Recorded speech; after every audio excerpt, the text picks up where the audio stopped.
you've given us exclusive. But there's a reason why we're here, because you guys are platinum agents. You guys sell, and you guys do well. You guys have clients, and people trust you because you know your business. You know this market inside and out. You know where this is coming.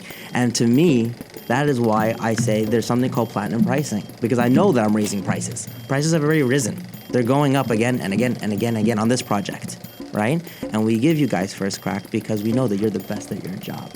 And to me, that is a huge, huge, huge reason why I make money, because it's who do I know, and I know you guys. Hey, thanks for being in the REC experience. I'm your host, Jas Takhar, with your girl, Laura Elto Stewart. What's going on? Hey, how's it going? Good. What an amazing, energetic, fun, like so much laughter. What's happening in this podcast episode? This guest was beyond. We met him prior to having him here in studio. Well, Zev was awesome, but let's not forget about Cara as well. How could you? Like, how could you forget about her experience, her knowledge about not only pre-construction condos, but the end user, like the tenant, the investor. So this podcast episode was all about pre-construction condos and really the story of the CEO, Zev Mandelbaum of Altree, and his family lineage and experience, like 70 years experience in building pre-construction condos in the city, real estate in general. So he's definitely a wealth of knowledge. And as is Cara, she's been doing this for, what did she say now?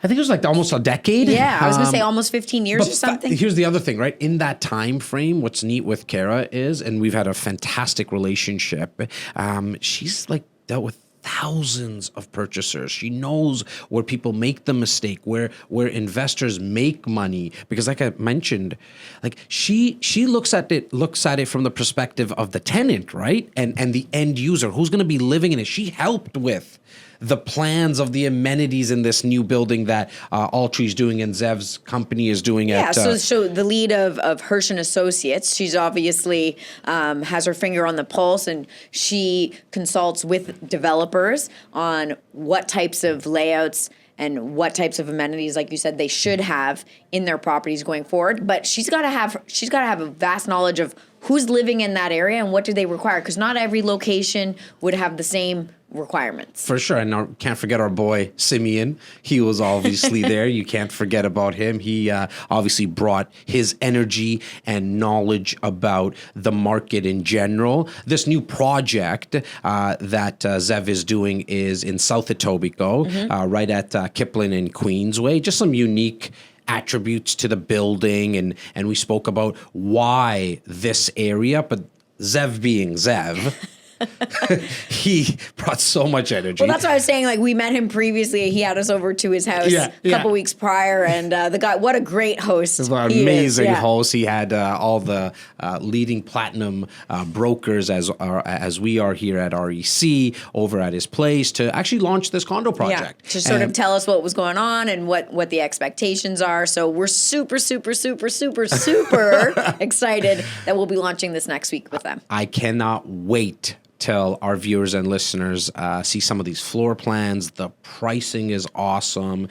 If you were ever thinking about looking into investing into a pre-construction condo, this is something that you should definitely look at.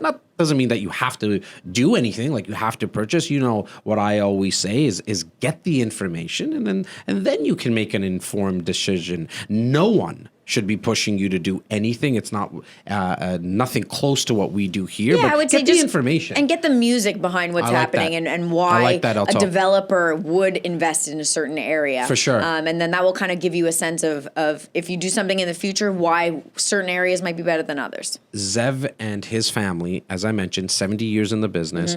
You have to wait till probably like near the end of this episode, and he speaks about the three things that he's noticed with other investors, and it was like he was dropping so much knowledge. It was amazing. I was in awe because he has so much experience. He thousands and upon thousands of purchasers he's met, and like acres upon acres of real estate they've developed. Well, that's just it. He's a busy guy, and we were super lucky to have him here sharing his his tidbits of information with us. As always, Alto, thank you for everything you do. You bet. To you, the viewer and the listener, please make sure that you share this episode. It's full of great knowledge about the process of pre-construction condos, as well as just in real estate in general. As always, leave us a review, and I hope you enjoy the show.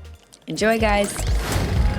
REC Experience presents Real Estate, Entrepreneurship, Leadership with your host, Jas Takhar. The REC Experience podcast is now on air. We have a packed house today. As you can see, there's 3 guests joining me today. You guys obviously know who I am. You know my partner, Simeon. But we have an exciting lineup of guests today to talk about one of the most anticipated condo launches and projects this year for sure. We have the CEO from Altree Developments, Mr. Zev Mandelbaum, as well as Cara Hirsch from Hirsch and Associates joining us. Thank you for joining us today, guys. Thank you for having us. No, Really thank you. appreciate it.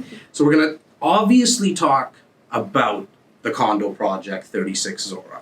But I always like to start a little high level and talk about just if you can talk to the point, Zev, about what's happening in the like why did you want to develop a condo in the Toronto area?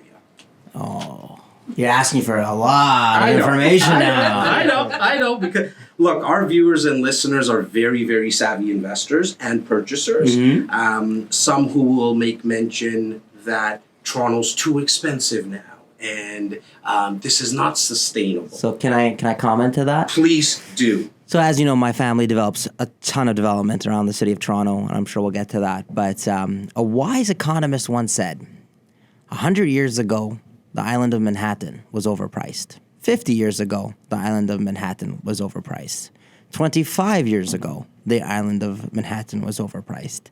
10 years ago, the island of Manhattan was overpriced. And you know what? It's overpriced today, and it will probably be the same for the next 100 years. I think Toronto is an urbanized city that is growing to become a Manhattan. Now, you made mention of your family and how many projects they've been involved in, really how long they've been doing it for. Talk to me about the family for a second. Like, how did this all get this is started? gonna get it. Now we're getting into the politics, you know, right away. I like to go right to it, my man. Jas, his last name is Mandelbaum. Yes. But there's also people that don't even know the name, All right. And so I want to make sure that they really get an understanding Sure. of why we were so excited to have you So two here today. my family has a 70-year history in real estate in the city of Toronto. In the 1950s, my grandfather came from Auschwitz, an Auschwitz Holocaust survivor, to Toronto and started a company called H&R Developments. At that same time, he had some of his very close friends who all eventually married into the family in some way, shape, or form. Paul Reichman from the O&Y Olympia in York, who went on to become one of the richest people in the world and one of the biggest developers in the world, namely with his major project, the first Canadian place in Battery Park. His other friend, Abe Lehman, who later on became married, his daughter married, became my aunt, and his company's Medallion. And his other best friend, Eugene Cohn, Just a little companies. which also married and partnered into our family, and that's Fieldgate Homes. Then H&R grew up, and like every other Jewish family, they had a lot of kids. And H&R eventually, when in 1996, rolled the commercial assets of the family into a REIT called H&R REIT. H&R REIT is, I think, the second or third largest REIT in Canada, and my Uncle Tom's the CEO. The other facets of the family business, my uncle took the industrial arm, started a company called Davpart. Davpart they just launched a condo called the United. You probably know that one. Yeah.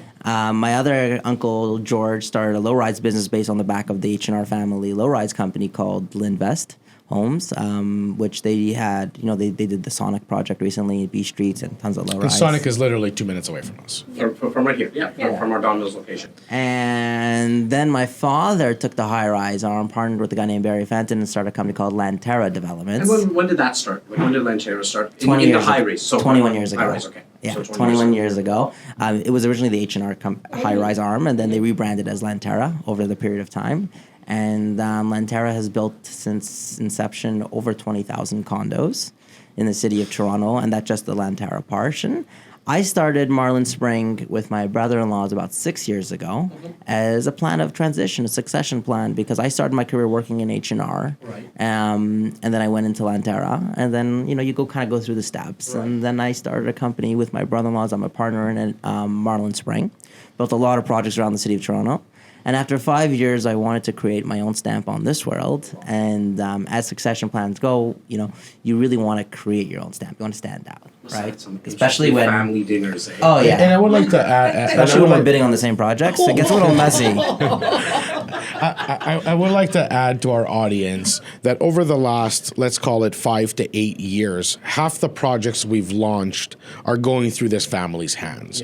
Not only that we've launched, that we've seen go through the city. But even right? all our strategic partners, we're talking about Marlin Spring. They've partnered up with our friends at Greybrook. They were part of the Madison group that did Nobu. There was so many projects of the launches that we've had access to, and it is because of our great relationships with the Caras of the world, with Zev, with his brother-in-laws, with this whole. It's a very small world in Toronto development, and as I think you summarized, when one family kind of not controls but owns maybe 50% of the biggest development companies in the city, you're going to run into a lot of the same people all the time. And these relationships are more crucial than ever. As an investor, you don't make money in anything, but as a real estate investor, you don't make money when you sell real estate. You make money when you buy real estate. And having access early on, when you're supporting, so Altree, for them to your development company, in order for you to build this out, you need to sell a specific amount in order to get financing and go through the process and everything else. By all these investors supporting you in this project, the investor becomes now part of the cloth and fabric and the success of a development. So when you win, which is on final closing, because that's when you actually get paid, they win. Well, look, we talk a lot about pre-construction condos, and the one big point, we obviously first and foremost is location, which we're going to touch on. The second thing is just as high is the builder's reputation, the developer's reputation.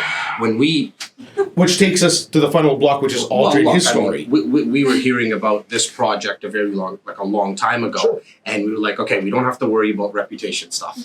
Let's put that to the side. We don't even have to worry about it because there's so much data when it comes to not only this project but all the other ones that you've done. Now talking about location, what attracts? I can't take all the credit for the partnership. I have a partner who's my 50-50 partner in this project who, let's say, a relatively small construction company called Ellis Don, which is just the largest construction company in Canada and is building the LRT and all the other stuff. That is my partner in this project. That's the signs that you see everywhere in the city is Ellis Don. No, and if you go back to every single video we've ever done, is who's the developer, who's the builder, that tells you 80% of the story. Right, for sure. Because that developer and that builder would never go to a shit location, And to make matters even better, not only is Ellis Don a capital partner, the CEO of Ellis Don, Jeff Smith, has personal money in this game. So he has skin in the game. Ellis Don has real skin in the game. Right. A lot of skin in the game. Good. Yeah. Good. So why this location? Like, why South Etobicoke? Why South Etobicoke? I'll tell you why. First of all, I went to high school in the area, so it's very nostalgic for me. I spent a lot of time in this area, not only because I did a lot of years in high school, but more importantly because I grew up in that area. Just throw that one in. Oh yeah, for sure. My guys know. So I'm so excited about bringing this to South Etobicoke. So Etobicoke for me, well, there's a lot of reasons and a lot of information here, so we can talk about that. Specifically, something that I've actually never mentioned to anyone yet, but my grandfather's first deal was in Etobicoke. Wow. He started his career with 22 lots in Etobicoke.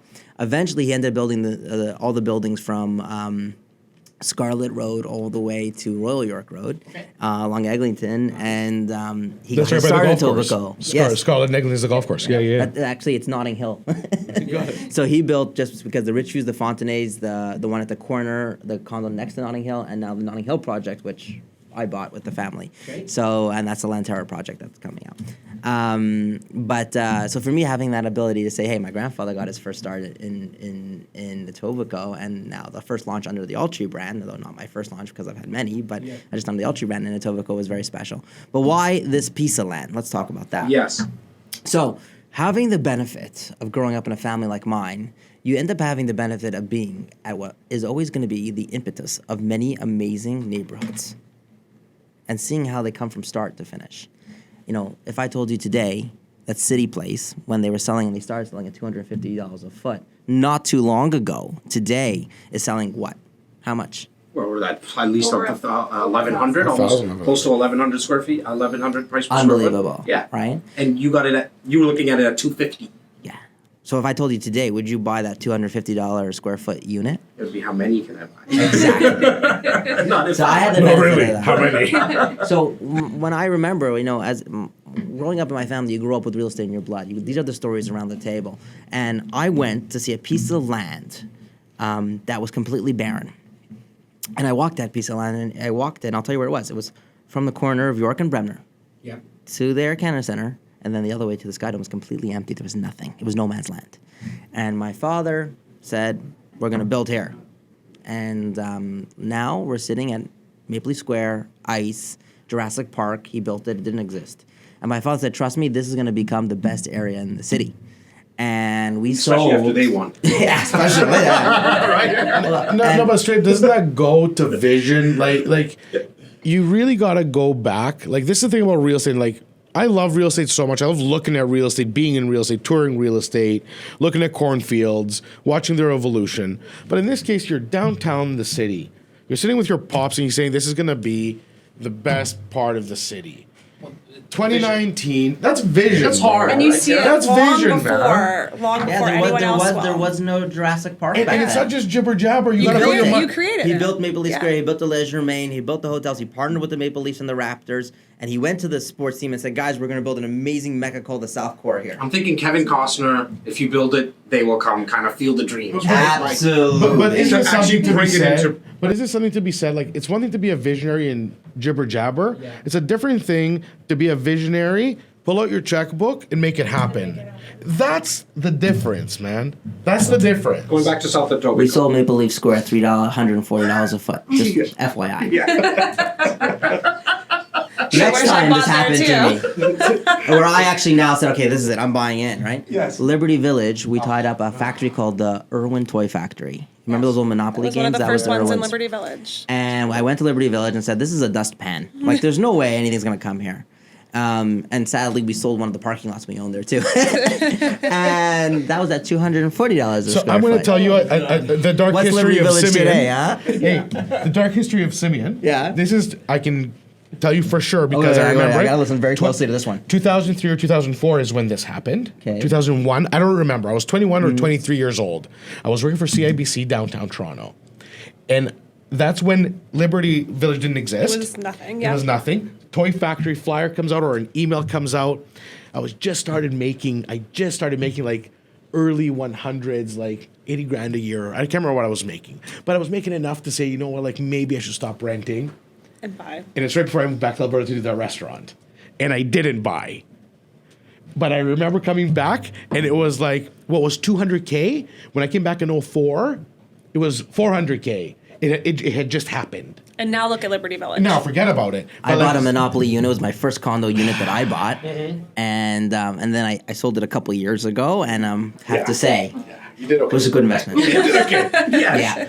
No, but I remember Toy Factory like it was yesterday. That like I'll never forget it. And now, so you're driving around, you're thinking, where's going to be the next location? So I learned from my family where to look and where to create where there's going to be a tremendous growth, like an unprecedented amount of growth, right? And you end up finding these areas that you know for various reasons, there are reasons for why these areas become areas, right? Okay. More often than not, it's actually not transit what people think. More often than not, it's zoning capacity. Okay.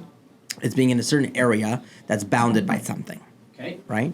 So, if you look at City Place, it's in a certain area demographic. Liberty Village, also a certain area. It's not a transit item, it's No. a certain area of where it is bounded. Now, when you say zoning, for my listeners, are you talking about how many residents can come in the area? Like, Yes. Okay. What you can build, how Exactly. you can build it, Yeah. what the infrastructure is for those buildings between schools, parks, but more importantly, the stuff that you don't see. The sanitary connections under there, the servicing connections, the road capacity, the zoning that the city allows you to build there. So you know that their towers are going to come because, something that's a neighborhood's kind of area, there's no towers coming. The city's never going to give you towers, right? But if you know there's a specific area that's bounded, and in this case it's bounded by the Gardner, bounded by the Queensway, bounded by Islington, bounding by Kipling, and is already zoned for high density, meaning that there are towers coming, they're approved, that they're coming, you know that come hell or high water, there's going to be towers there.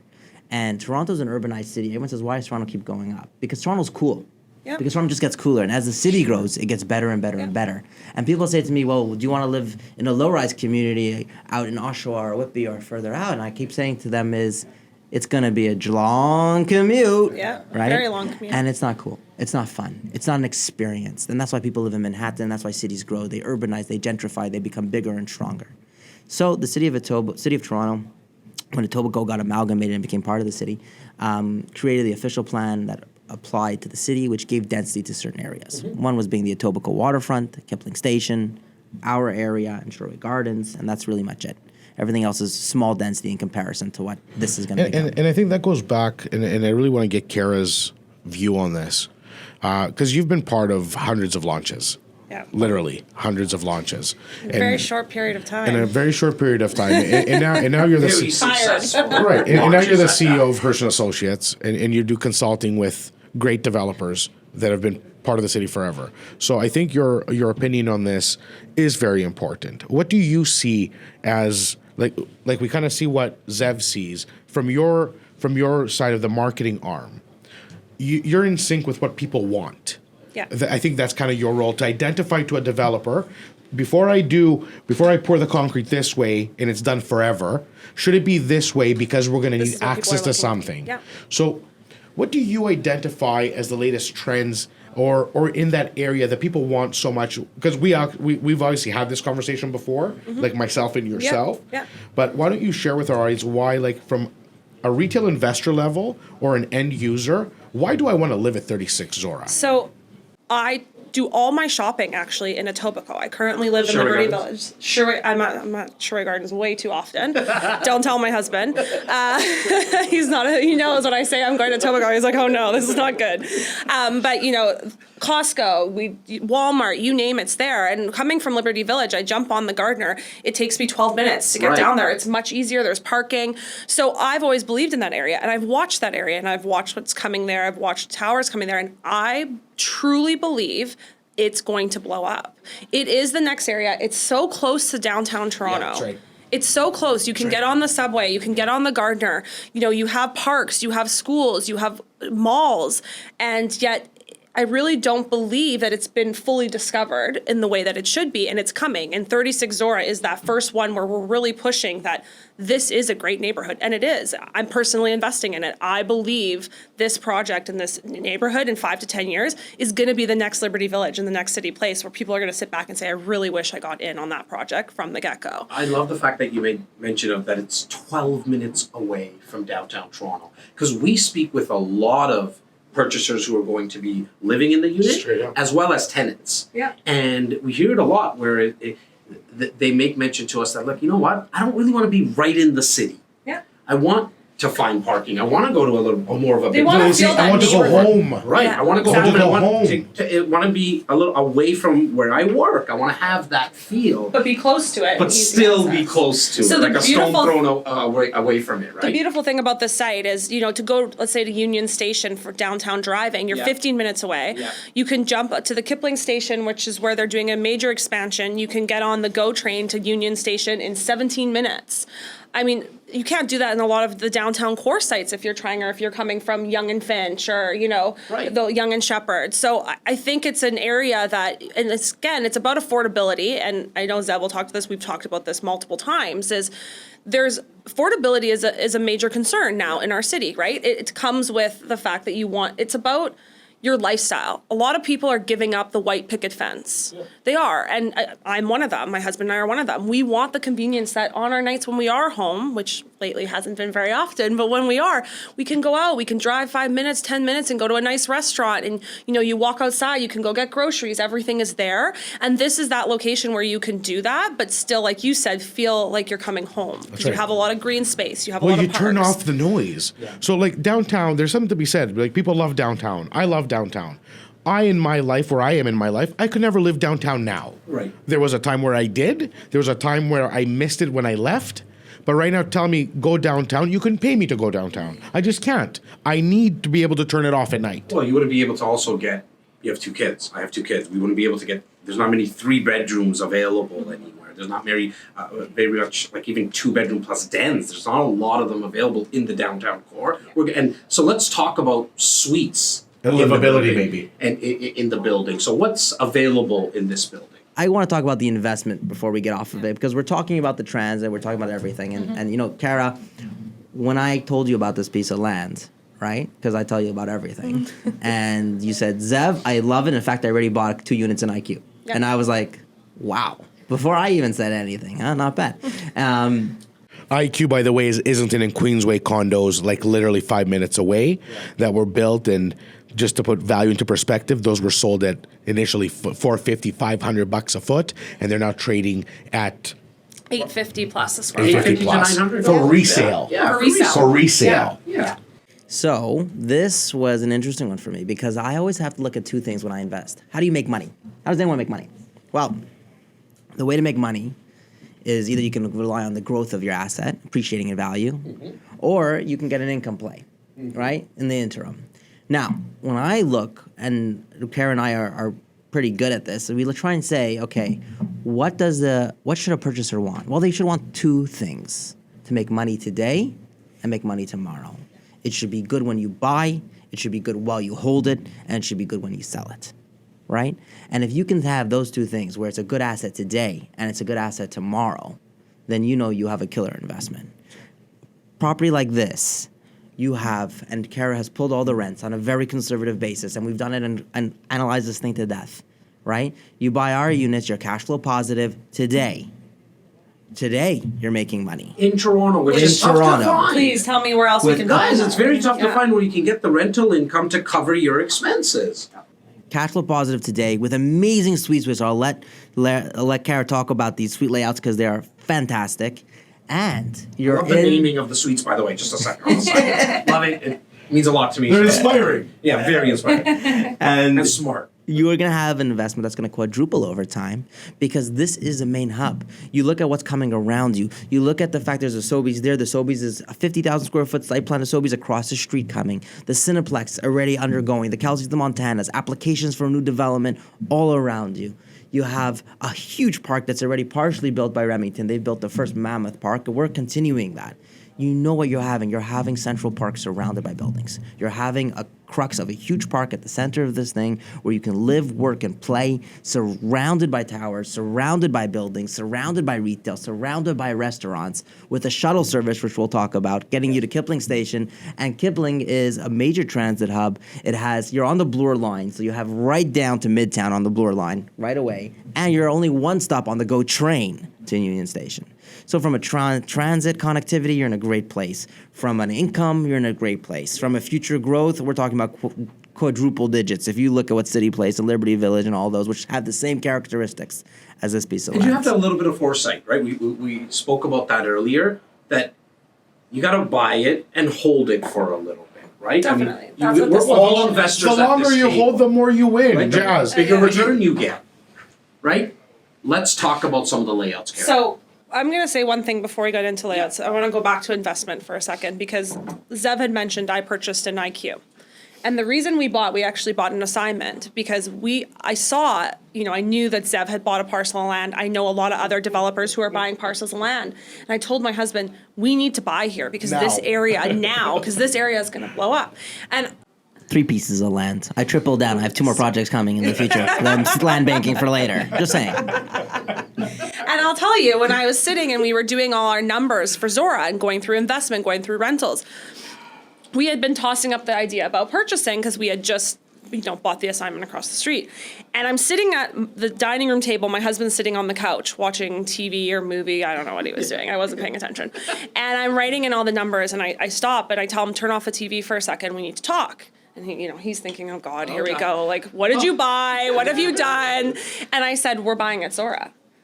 And he said, what? I go, every single suite type is cash flow positive today. With today's rents. Today's rents. I was conservative on them. Today's rents. Now, first of all, tell me where right now you can buy a project like that it's cash flow positive. And anything that you have bought in the past where it's cash flow positive, are you not sitting back saying, I'm good, this is great? Right? And if it's cash flow positive now, think about how much more it will be in the next few years. So to Zev's point on that, I truly believe it's very hard to find in today's market that it's going to continue to grow. And that whole area, we're going to sit back in 5-10 years. We're going to do another podcast. Yes. We're all going to sit back For and we're going sure. to laugh because we're going to talk about, we were right. This area is changing. And look, it's not even an area that's in super transition by. Like, this No, is a very it's a great area. well-established. Yeah, this isn't a 100%. revitalizing neighborhood. Guys, No. I'm talking about multi-million-dollar homes. Oh, right down the This street. is what it's surrounded Yeah. by. Listen, right? there's smart centers, RioCan, Sherway Gardens. Sherway Gardens spend I don't know how many. They just millions expanded. millions Saks, on Nordstrom's. millions.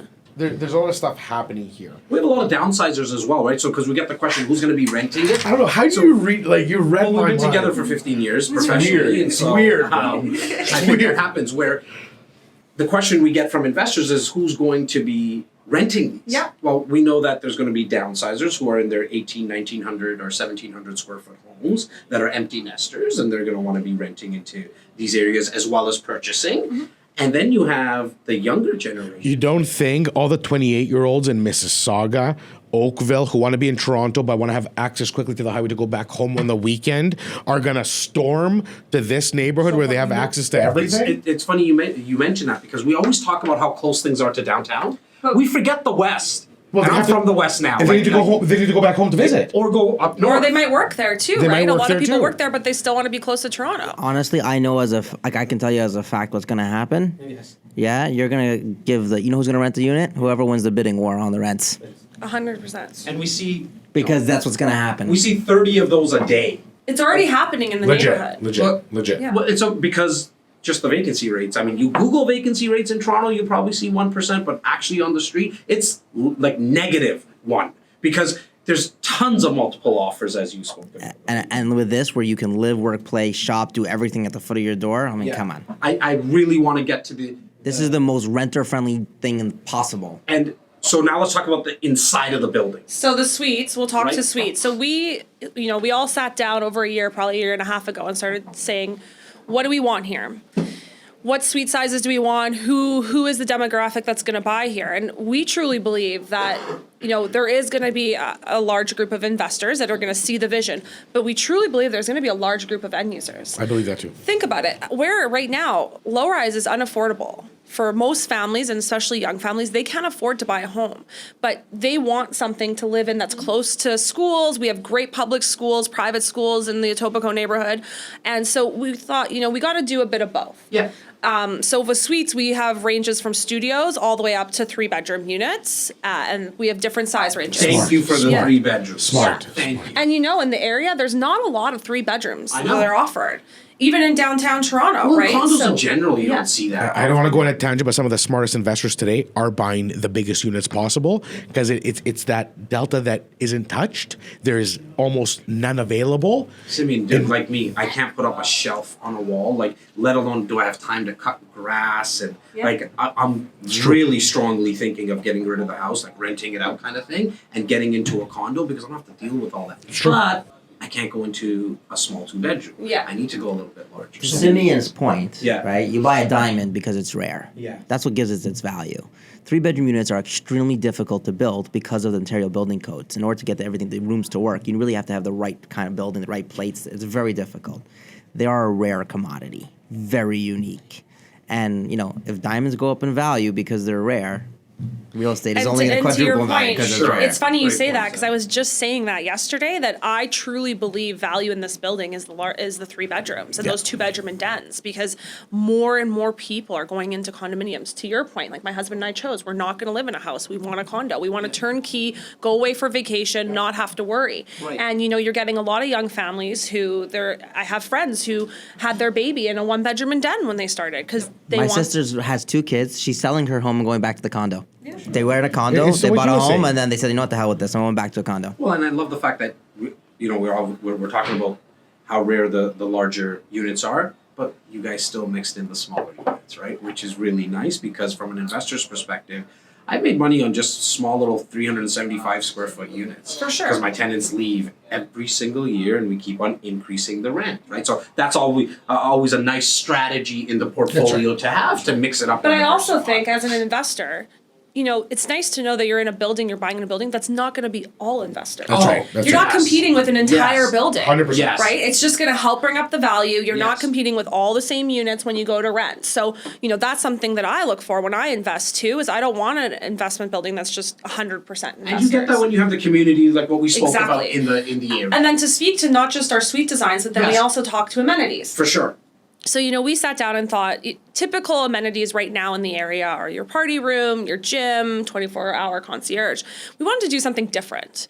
And one thing that Altree does very well is they're very family friendly. They believe to build, because again, we're talking about a lot more people are going into condominiums. So we wanted to offer something for everyone.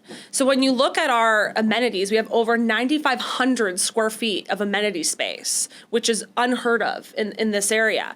And we've done everything from a kid's playroom indoors. So when it's cold outside and they're driving you crazy in the condo, you can take them down, they can play. Also to a kid's play area outside on our 7th floor outdoor amenity space. You have a rooftop pool that overlooks the city skyline on the 7th nice floor. touch. With cabanas. Nice. You'll see us there once the building's ready. Cabanas, Us too. lounging areas. Yeah. We have a pet dog run on the 7th floor because more and more families are people are getting pets in the condominiums. We have lounging areas with fire pits. You have barbecues with dining areas. And then never mind, we go inside again. So one thing that we sat down and talked about, what can we do that no one's done? We talked about, party room. You have your billiards and foosball table. But then we designed the rec room. I'm personally very excited for it. We have arcade-style games coming into this rec room. Pac-Man. Love the Pac-Man. Street Fighter. Tetris, Did you Street go Fighter. We have it at the sales office. Street Come on. Fighter, You can get Pac-Man. the latest PlayStation But and is there Xbox. Super Mario? There is Super Mario. There's Super Mario.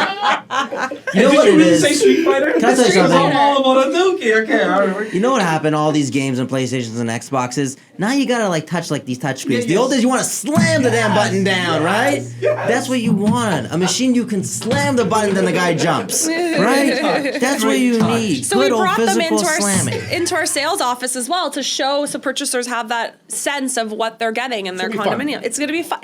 Our sales office is so fun. You have to come visit. Well, I mean, our guys, we're heading there right now, Yeah, right after after. this, and so we're gonna make sure. But that there's our- one amenity you missed. One of my favorite amenities. So one of the things I'm really horrible at, in the worst way possible, but my wife says I have dysphoria on this one. Dysphoria, what's that word? You think you're good at something, but you're not good at something. What's the dysmorphia? What's it called? Anyways, Delusion? delusion. Maybe that's it. Anyways, I happen to know I'm good at this, but I'm really good at cooking. Okay. Yeah.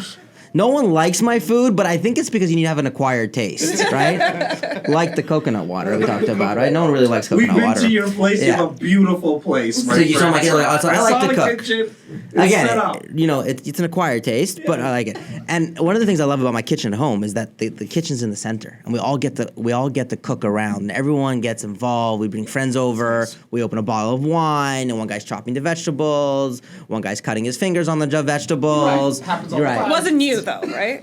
No, I may have put salt on the wound, but that wasn't me, and that was a mistake because he didn't move his hand fast enough. But again, and everyone's working together. So one of the things we said is in a world that's so digital, where everyone barely talks to each other anymore, and everything's through text, let's create something where people can come together.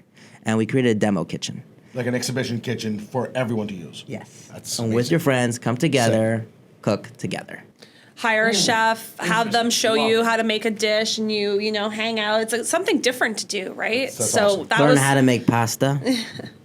Come on. have a Like party. fully equipped, like it's fully equipped with hardcore. it has the mirror over it, so you can actually sit and watch and see what they're doing. Awesome. Or you can choose, again, you don't have to hire a chef. Maybe it's you and your friends come down and you want to do something together. Or you to can Zev's hire point. Zev. Very good at scrambled eggs. Right. Very good. Put a little cheese on that. I'm good. And the beautiful thing to the demo kitchen is With salsa? the way that our amenities work is there's the demo kitchen. We have a party room, which is also a co-work space as well, and we have a private dining.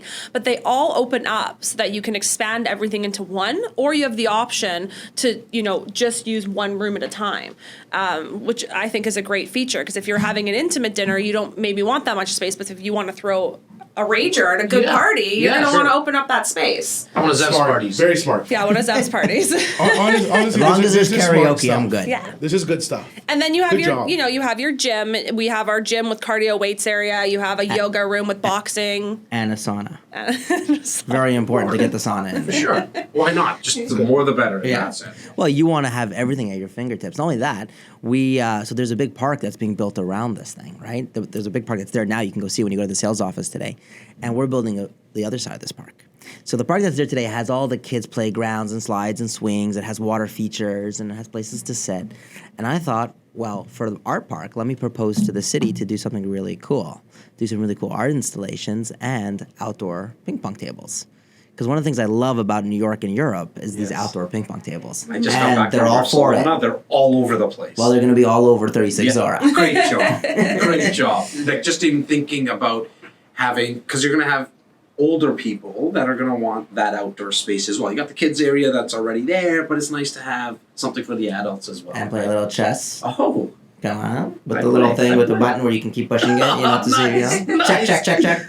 we spoke about the average price points that we're seeing in the city now climbing to $1,200 price per square foot. And That's more. it. It's safe to say, I mean, we've seen a project just where we said 1,800 to 1,900. 1200 is downtown, Right. C1. Well, This specific neighborhood, in not in my opinion, is trading at around just under 1,000 to just over $1,000 bucks. so what I'm talking about is the new construction that we're seeing being offered right now is at an average of, call it about 1,200. Yes, yes. And even as high as 1,800. There's some that are Right? coming out at the 2,000 a square foot. Let's talk about where we're kind of ranging right now in prices for this project, because that's really where the for me and for the guys and gals that are listening and watching, that's where they're going to really win in this project. So I'm going to speak to pricing, and then Zev's going to speak to, where you see your money grow, because I Yes. love listening to him talk to that with pricing. But the big thing here is, like you said, to downtown core. Downtown core is a minimum of $1,200 a square foot.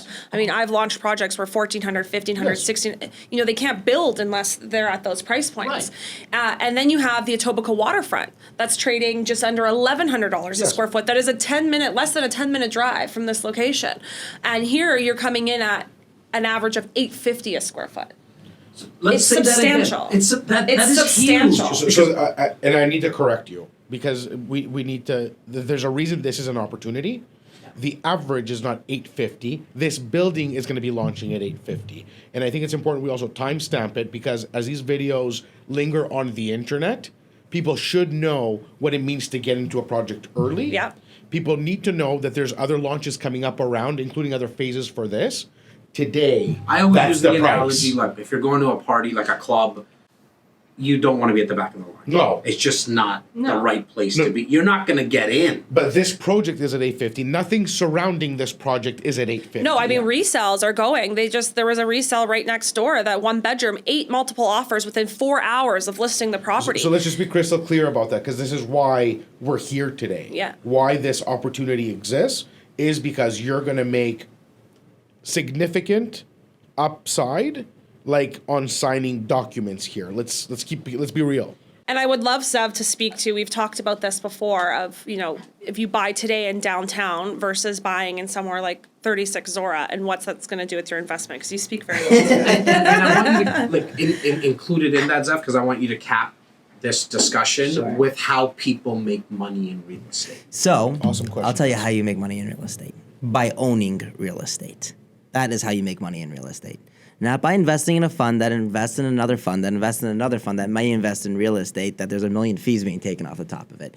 You make money in real estate by buying real estate. And the best way to buy real estate is pre-construction condos, because there's no way you can get into the market in a way that you could with pre-con, with a deposit, with minimal money in, where you directly own the asset, nobody else. Who owns title to your unit? You and only you. And that is where the greatest returns are. If you look at real estate returns, the pre-con market has given to its investors way more than the developers make. Way, way more. Fact. And that's an incredible opportunity. So now that you know the best way is to own real estate, the question now becomes where to own real estate. Well, it's a numbers game now, because now we're looking at and saying, where is the markets rise? How much can markets rise? And what is the percentages markets rise at?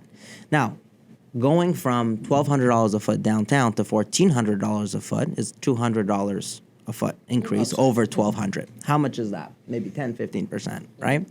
Going from $850 to $1,200 is $450, right?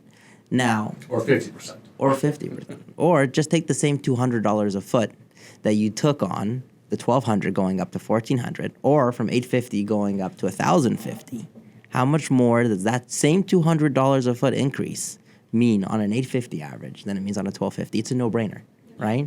You are making costs so you less to much acquire more. the same. Because you less to acquire the same. You get more space for less money, and you have way more room to grow the asset. Right?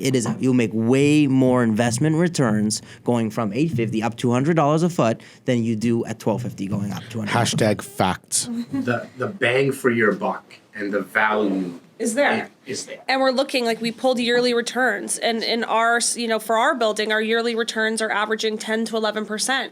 We're pulling numbers from downtown core, and it's 2 to 5%. So if you're growing at the same rate of the city of Toronto, you're going to grow double the amount here in Etobicoke 100%. just by sheer fact of the price point you're in. And listen, you look at that in other neighborhoods where it's happened. Look at Regent Park, what Regent Park was to right. what it is now, That's right. right? People who bought in the beginning, Liberty Village, City Place, we'll get back to those places. So to your point, there's more room for growth here because you're getting in on the ground running. There's one more thing you got to know, because real estate is a game of three things.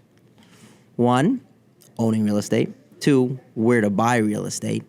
And the third one, which is I think the crux of every business, is it's all about who you know. And we are very lucky to have had you guys not only in our studio, but at the time that we've had you in our studio. You guys are in the middle, of just starting to launch this. You've given us exclusive. But there's a reason why we're here, because you guys are platinum agents. You guys sell, and you guys do well. You guys have clients, and people trust you because you know your business. You know this market inside and out. You know where this is coming.